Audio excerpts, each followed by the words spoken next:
Alhamdulillah ve salatu vesselamu ala Resulillah. Bizde Kırgızda son söz var go. Ataң barda ел тааны, атың барда жер тааны дейт. Ошол пайгамбарыбыз саллаллаху алейхи ва саллям өзүнүн сахабаларын ушундай ата ордуна ата болгон. Бир дагы сахаба болгон эмес экен, пайгамбарыбыз нааразы болгон. Кайсыл убакта качан болсун пайгамбар саллаллаху алейхи ва саллям эмнени буйруса же пайгамбарыбызга келип алып эмнени сурашса, ошол замат пайгамбар саллаллаху алейхи ва саллям аларга жооп берген экен.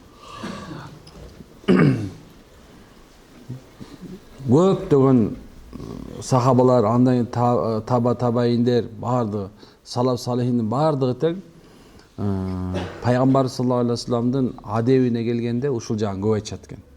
Пайгамбарыбыз саллаллаху алейхи ва салламдан ким кайсы нерсе сураса, ошол нерсени пайгамбар саллаллаху алейхи ва саллам берген, же болбосо мындай жооп берген экен.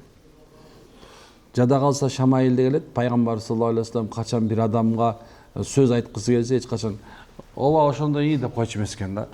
Толук денесин кайрып туруп, анан ошол адамга толук мындай жооп берчү экен.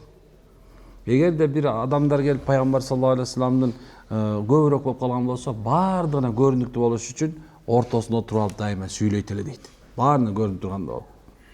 Карачы кандай нерсе. Ошондой эле пайгамбар саллаллаху алейхи ва саллам Муаз радыйаллаху анхуну өзүнүн Йеменге жөнөтүп жаткан мезгилде ага кандай эле атасы баласына насаат берип аткандай, ошол жердин элин, ошол жерден каада салтын, аны ал жерге барганда эмне кылуу керектигин үйрөткөн экен. Ошону бирөөсү айткен, пайгамбар айткен, эй Муаз, сен мурдагы китептерге ишенген элдерге баратасың дейт. Саамын ушул нерсеге көңүл буруш керек. Биздегилер мисалы Россияга, же болбосо Европага, же болбосо Америкага, эме Кытайга барып аткан мезгилде ушул жеринде байкаш керек. Мисалы бир жак хижра кылып, же болбосо бир тижарат кылып оокат кылыш үчүн баратсаңар, дайыма унутпашыңар каяка баратканыңарды. Эми ошол жерди барардын алдында ошол жерлердин эмне экенин, динин мындай кээ бир нерселерин түшүнүп алуу зарыл экен. Кайсынысы ширк, кандай боло тургандыгын. Ошону айтып экен, сен ушундай бир мурдатан дейт, китептерге ишенген адамдар атасың. Алардын баардыгы тең азыр ыйманга келди. Бирок ошондой болсо дагы, ыйманга келсе дагы, сен аларга барганыңда унутпа мурун ким экенин алардын деп айткан. Мисалса кээ бирлери мындай коркконунан динди кабыл алып калды балким. Кээ бирлери болсо баш ийип эле калды, кээ бирлери акыйкатты түшүнүп алып калды. Анан баардыгын эле бирдей эле мамиле кыла бербегин, сен ойлонуп жүргүн деп. Эмнеге Муаз радыйаллаху анху пайгамбар ушунчалык үйрөтүп аткан. Эми дейт, сен аларга баратканыңда эң биринчиси фото окшойт а.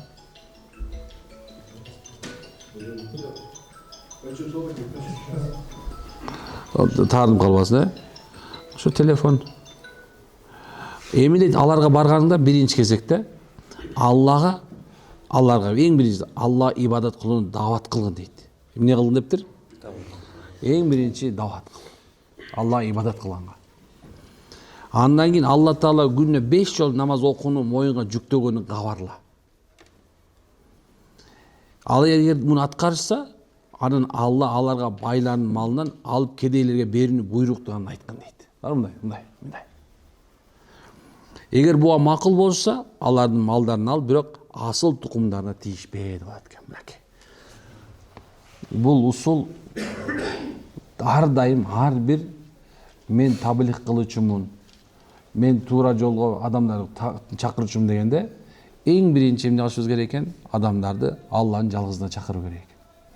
Андан кийин ал адамды Алла менен тааныштыргандан кийин сөзсүз ага эмнекен? Намазды айтышыбыз керек экен. Намаз. Эми качан намазды түшүнгөндөн кийин деп аткарсаң, качан адамдар намаз, кулчулук керек дегенде, эми ошондон кийин ага барып туруп, эгер алар нарында байлар боло турган болсо, ошол байларга эмне кылат? Ошол малынан зекет бериш керек айткын дейт. сразу эле сен башчы бол деген барда коркот алар сенден бар. Жулуп ал деп айткан жок экен. Аларга ошону таблик кылган. Анан таблик кылгандан кийин алар түшүнгөн болсо ошол малдардан алгын, бирок асыл тукумдарын алып алып же болбосо жанагы жок бу айгырыңды бересиң, же бу кочкоруңду бересиң деп анысын алып албагын. Алардын көңүлүн оорутуп салбагын деп аткан. Негизинде ушундай. Сиз менен биз деле азыр деле көпчүлүк адамдар мен көчөдөн деле бир жерге бардым, барганда ушундай бир кызык башкача болдум десең да. Кандай десек, келмени айттырсам, келме билбейт экен дагы деле бар экен. Мына ушу Кыргызстанда биз ойлоп атабыз да, ой баары билет депчи. Жок, андай эмес экен. Кээ бирлер даже ойлоно элек экен. А что это такое дейт. Анан түшүндүрүп атсаң, анан келмени айтып, түшүнүп мааниси, разве так надо дейт, надо. Анан дагы түшүндүрө келгенде, отуруп анан айтат да, а кто такой Бог дейт. А кто такой Аллах дейт. Анан Алла Тааланын асмай сыфатын ал ушундай түшүндүрүп көркөм сыпаттарын маанилерин айтып берсек, о дейт. Анан все знающий деген жерге жеткенде, Алла баарын камтып билүүчү зат да. Ушул жерине жеткенде, түшүндүрүп баштасам, баягы мындай карады, всё дейт. Я понял дейт. Эми айтчы, мен эмне кылышым керек дейт. Айдым, намаз окуш керек. Я не хочу как те дейт. Кандай десем, мындай жанагындай пакистанский көйнөк кийип алып, тигиндей кылып мен жүрүм келбейт дейт. Айтты, кандай жүрсүң ошондой? Бирок намаз сенин обязанность. Кантип окуйбуз? Экөөбүз ошентип жарым саатта намаз болду. Көрсө, некен бул мындай усул менен кетсе, биринчи Кудайды таанытып, анан ибадаттын эмне экендигин түшүндүрүп, кээ адамдар намаз окуйт десе, азыркы мезгилде бар кээ бирлер ойлор бар, күнөөкөр адамдар намаз окуш керек дегенчи. Кээ бирлер айтат, мен күнөөм жок дейт, эмне окумагалым дейт да. Мен тиешем жок дейт. Субханалла, карасаң ушундай адамдар бар экен.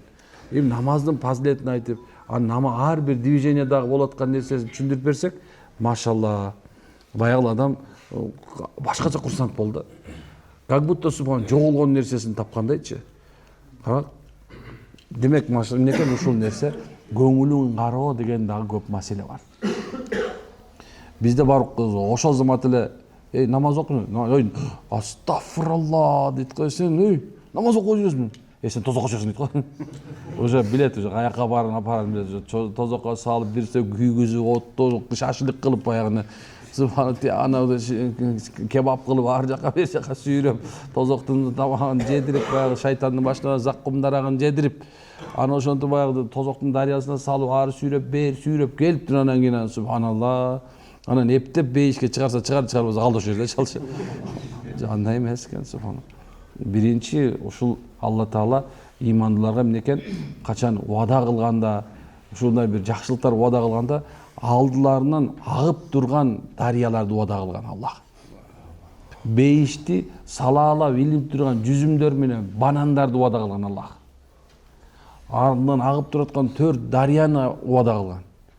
Карагандай нерсе. Анан ошондон кийин ошол нерсеге деп ушундай эле экен, жашоо кайфтерди токтойтур, эми могу жерде тозок деген бар деп ошондон кийин түшүндүргөн да. Демек, эмнекен биз адамдардын жүрөктөрүнө эмне салышыбыз керек экен? Мээримдүүлүктү салышыбыз керек. Бейиш жөнүндө сүйлөш өзүн адамдан мээрим алып келет. Бейиш. Адамдын акылы жетпеген, кулагы укпаган бардык нерселер менен толтурулган. Адамдар бейишке киргенде түбөлүк жаш болушат. Эч качан карышпайт. Адамдар эч качан ачка болушпайт. Эч качан адамдар уйкуга мас болушпайт. Адамдар ал жерге кирип, бир жолу чаңкоосун кетиргенден кийин калган бар лаззат болот. Адамдар оозу менен ичип туруп азыр чайнап чарчап аткан болсо, бейиштин ичиндеги адамдарга чайнап чарчоо болбойт. Алардын кылган амалдарын бир гана нерсеси рахат алуу болот. Десе, чоң бир алымдардын бирөөсү, а жерде намаз болбойбу деген экен. Жо, намаз болбойт таякта. Бул дүйнөдө эле окуйсуң намаз, бүттү. Таякта намаз окубайсың. Эң жакшы кайф жок болуп турбайт экен да. Биз үчүн азыр кайф эмес намаз, билесиз, биз үчүн азыр абуза. Тут эми окуш керек да. Азыр карасаң, түйүнө апарып окуйсуз го.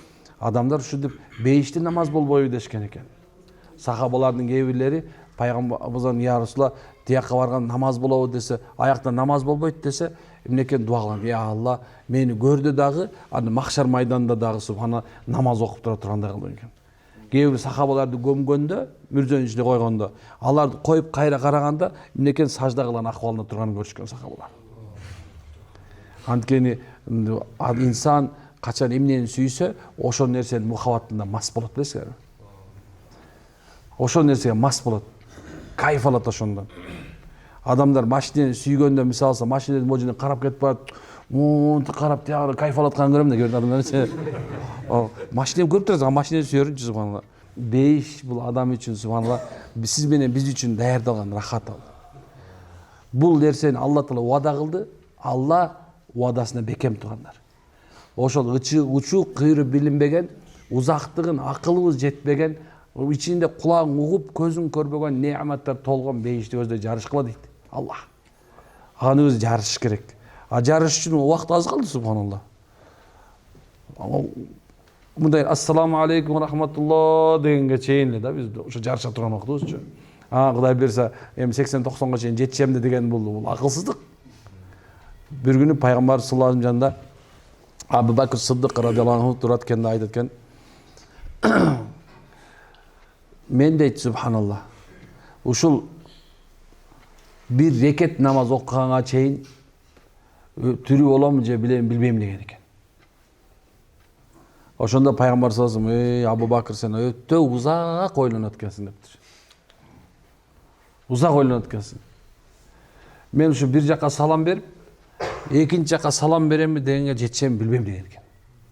Мына ушунчалык убакыт, көз ирмемчелик убакыт субханалла даярданышыбыз керек болот.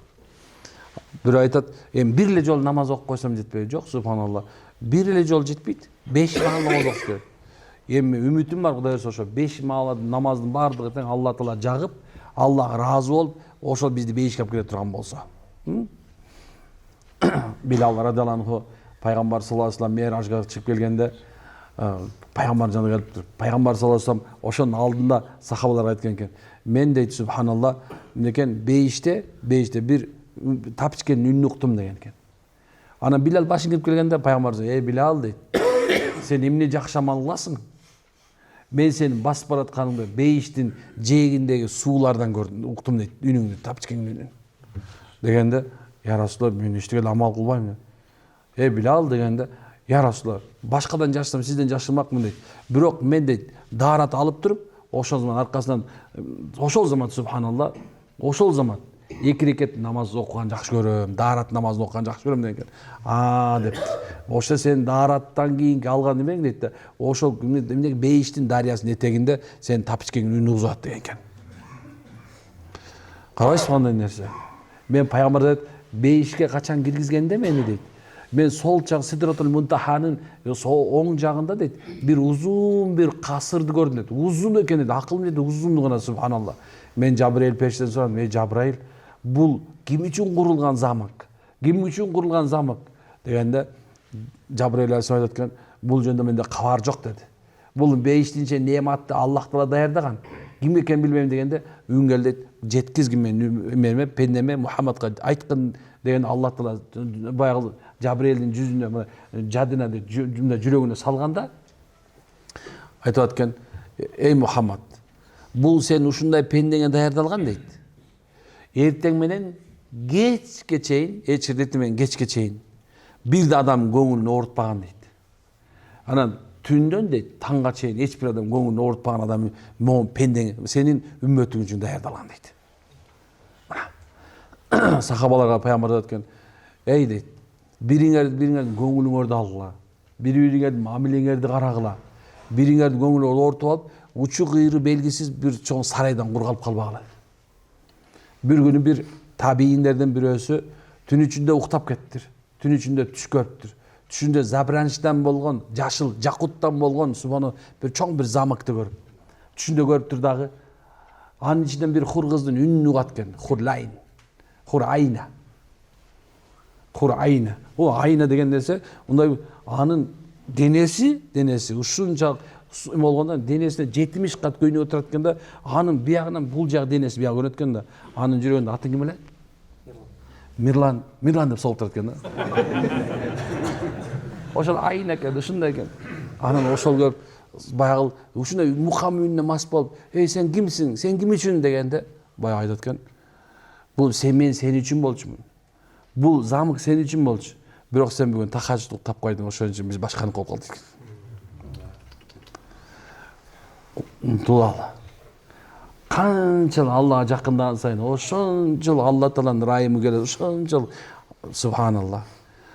Бул дүйнөнү оңдогондон мурун ахиретти оңдогон жакшыраак болот.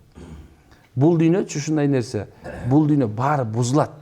Унутпагыла. Азыр канча деген этаждар курулуп атат, канча деген нерселер кылып атат. Дүйнө өскөндөй көрүнүп атат. Ушундай дүйнөбүз баардыгы тең цивилизация деп, ушундай мунун баардыгы тең жок болот. Бирок бейиштеги эч качан жок болбойт. Бейиштеги түбөлүк болот, субханалла. Сиз менен биз да Кудайга насип кылса иншалла ошол жерде түбөлүк болобуз ал жерде. Ал биздин түбөлүктү жайыбыз ошол жер. Бул дүйнө биздин түбөлүктү жайыбыз эмес. Биз субханалла ошол жака баруу үчүн келгенбиз бул дүйнөгөчү. Биз кайра өз үйүбүзгө кайтыш үчүн келгенбиз бул дүйнөгө. Бул дүйнө ошондой нерсе. Бул дүйнө меники дебегиле. Бир күнү имам Газали рахималла айтат. Бир жаназаны алып кетип бараттыр. Жаназанын аркасынан мал, мүлкү карап туруптур. Адамдын жаны табут менен көтөрүп баратканда, анын бир карыш, бир эме, бир чыканак өйдө жагында жаны кетип бараткан болот. Адамдын денеси үстүнө бир карыш жанын кайрап келинет. Же тозоктун кийими кийип, же бейиштин кийими алып келинет. Мына ошол мезгилде анын баягы дүйнөсү, анан баягы жаны карап, жан айтат экен, "Эй, дейт, силер каяка эмне калып атасыңар? Жүрбөйсүңөр менен" десе, баягы мал жооп берип атат экен. "Эй, кайран, курган жан, эй нафс, биз эми сенин мураскорлоруңуз. Мураскорлооңдукубуз сеники эмеспиз биз." Десе, баягы үйүн карайт экен, "Эй, үйүм" дейт. Сен айтат экен, "Жок, эми сеники эмеспиз сен. Сенин үйүң башка эми. Сен өз үйүңө кетип баратасың. Сен менин үстүмө убактылуу болчусуң. Канча кооздодуң. Мен чыркырап айткым келди сага кооздоп аткан жериңде. Мени кооздоп эле койчу деп айткым келди. Бирок сен мени кооздодуң. Бирок мураскорлор үчүн кооздоп калтырдың. Өзүңдүн үйүңдү аттың, бези евро ремонт калтырдың" дегендей экен да. Бир жодагы өзү бир субханалла бир жай. Ал жерде да субхан адамдар кооздош керек. Ошон үчүн жакшы көп ибадат менен кооздош керек экен да. Пайгамбар саллаллаху алейхи вассалам бир сахабага, "Я Расулалла, мага дуа кылсаңыз" дейт. "Мага дуа кылсаңыз, мен сиз менен бирге болоюн бейиште." Десе, "Ооба" дейт. "Мен дуа кылайын, бирок сен көп намаз окуп, мага жардам бер" дейт. "Бейишке иншалла киришиңе жардам бер" дейт. Аракет кылабызбы иншалла? Анда субханак ва хамдалиллах анта астагфиру ва атубу илейк. Аллахым өзүңдүн түбөлүктүү бейишиңе ар бир момунстун бирөө да калбасын. Алла киришине